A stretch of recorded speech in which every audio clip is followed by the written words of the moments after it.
नमस्कार, मैं Sumant Kashyap astro vastu consultant अपने यूट्यूब चैनल में आपका स्वागत करता हूं। आइए यहाँ एक बात समझते हैं। जो एडवांस एस्ट्रो वास्तु टॉपिक है,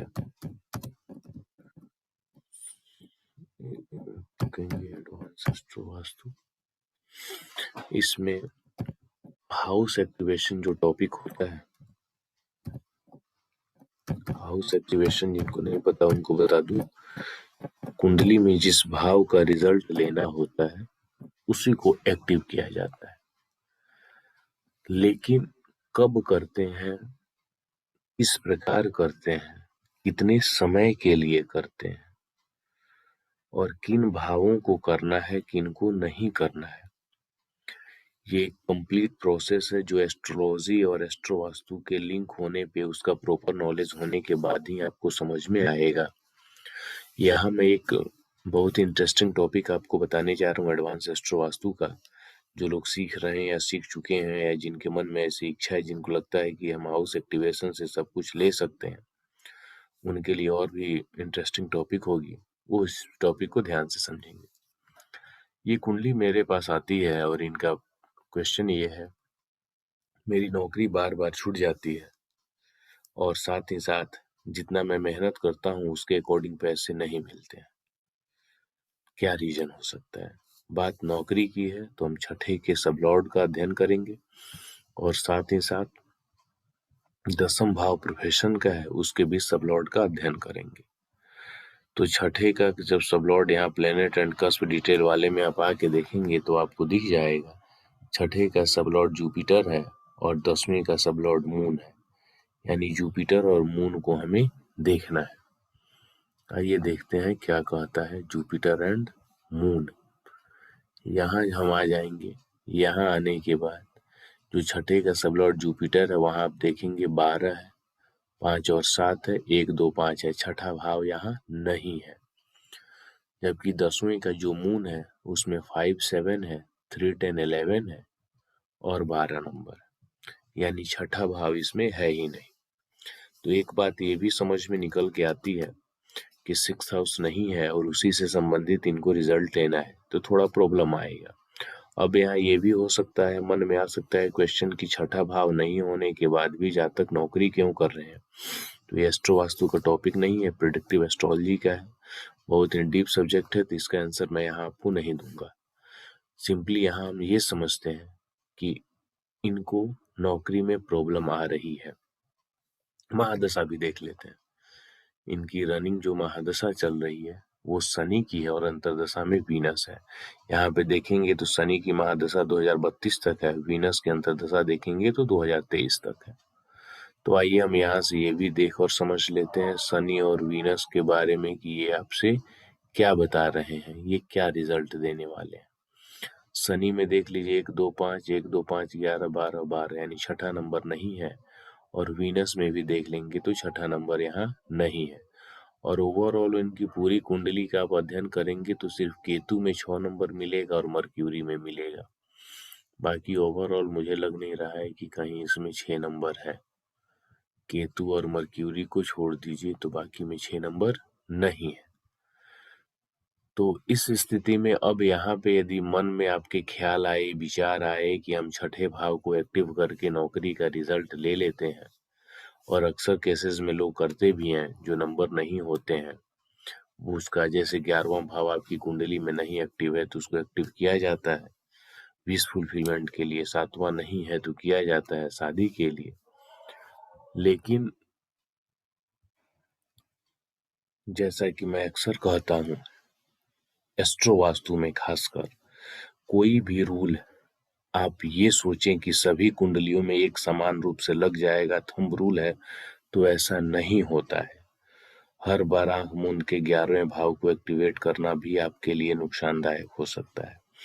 और जब तक आपके पास एस्ट्रोलॉजी का बढ़िया अच्छा नॉलेज नहीं है तब तक आपको समस्या आएगी। दूसरा, इसी कुंडली की हम चर्चा करते हैं। यदि आप छठे भाव को एक्टिवेट करते हैं तो क्या होगा? जातक को बीमारी हो जाएगी। सबसे फर्स्ट फैक्टर यही होगा क्यों होगा? ये भी एस्ट्रोलॉजी का ही फैक्टर है। जिनको एस्ट्रोलॉजी आता होगा वो इस बात को समझ सकते हैं।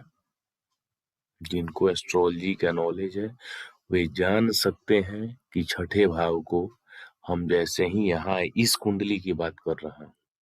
अब चूंकि आप दूसरे से रिलेट नहीं करेंगे, चूंकि छठा पेमेंट रिकवरी का है, मेरा कुछ दूसरा वीडियो आप एस्ट्रो वास्तु टॉपिक पे मेरे चैनल पे देखेंगे तो वहां मैंने ये भी बताया हुआ है कि इस पर्टिकुलर क्लाइंट का पैसे फंसने का प्रॉब्लम, इसलिए मैंने 6th हाउस को एक्टिवेट किया, पैसा आया।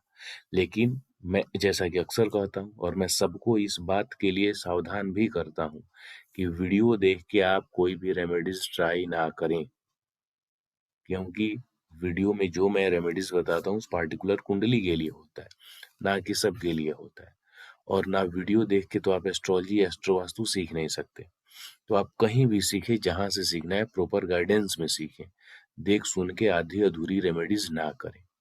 तो यहाँ इस पार्टिकुलर कुंडली में छठे भाव को एक्टिवेट करना जातक के लिए बीमारी और मुसीबतों का पहाड़ ला देगा। तो हम क्या करेंगे? हमें एस्ट्रोलॉजिकली ही रेमेडीज करनी होगी इनके फाइनेंशियल ग्रोथ के लिए, और साथ ही साथ इनके वास्तु के द्वारा जो वास्तु के फॉल्ट्स हैं, जो जनरली वाटर और फायर को हम बैलेंस करते हैं, उसके द्वारा हम इनकी मदद कर सकते हैं। या जो हीट आ रहे होंगे नेगेटिव एस्पेक्ट, उसका हम ट्रीटमेंट करके कुछ लाभ पहुंचा सकते हैं। लेकिन हाउस एक्टिवेशन इनकी कुंडली के इस केस में भूल कर भी हम नौकरी के लिए छठे भाव का नहीं करेंगे। दूसरी बात यहाँ ये भी आती है कि क्या 11वें भाव का, जो मैंने आपको बताया, 11वें को हम एक्टिवेट करें तो क्या नौकरी के केस में लाभ मिलेगा? तो यहाँ मैं ऑलरेडी आपको बता दूं कि इनकी महादशा में 11वां नंबर ऑलरेडी मौजूद है, और सिर्फ 11वां भाव नौकरी, बिजनेस या किसी भी चीज को रिप्रेजेंट नहीं करता, विश फुलफिलमेंट को रिप्रेजेंट करता है, जो आपकी इच्छा है। अब वो किन भावों के साथ कनेक्ट हो रहा है उसके अकॉर्डिंग इच्छा को फुलफिल करता है। तो ये भी बात अपने दिमाग से निकाल देंगे कि कोई भी समस्या हो तुरंत 11वें को एक्टिवेट यदि आप कर देते हो तो इस गलतफहमी और इस नादानी से भी बचना है। मैं आपको यहाँ बता दूं, मेरे कोर्सेज चल रहे हैं। यदि आप एडवांस एस्ट्रो वास्तु कोर्स सीखना चाहते हैं तो मुझसे कांटेक्ट कर सकते हैं।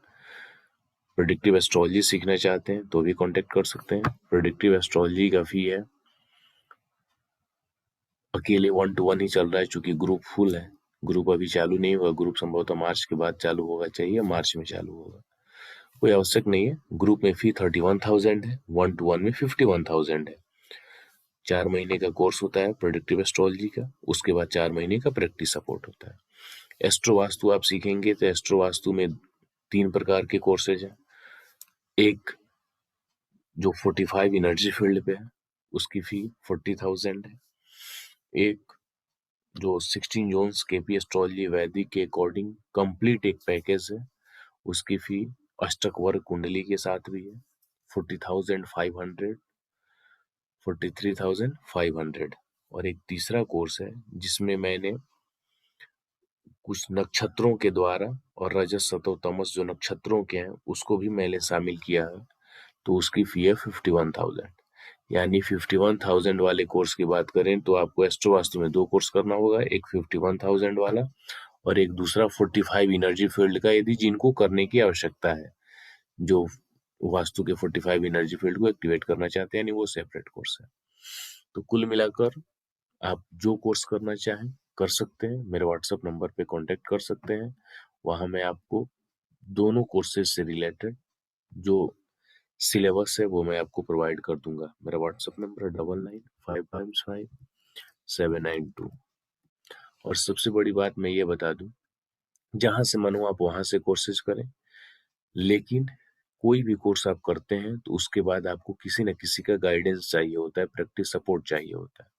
क्योंकि थियोरेटिकल नॉलेज हर जगह से आपको मिल जाता है, बुक से मिल जाता है, वीडियो से मिल जाता है, लेकिन जब आप कोई केस करने जाते हैं, अपना ही करते हैं, तो ये आवश्यक नहीं है कि जैसा वीडियोस में मैं बताता हूँ या कहीं दूसरे लोग बताते हैं वो सिचुएशन आपके साथ है, या आपकी प्रकृति वैसी है, या आपका सिचुएशन वैसा है, या आपका वास्तु ऐसा है।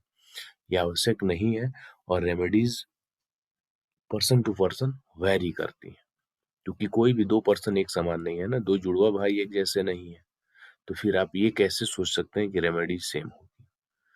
बने रहिए, मिलते हैं कुछ और वीडियोस के साथ। धन्यवाद।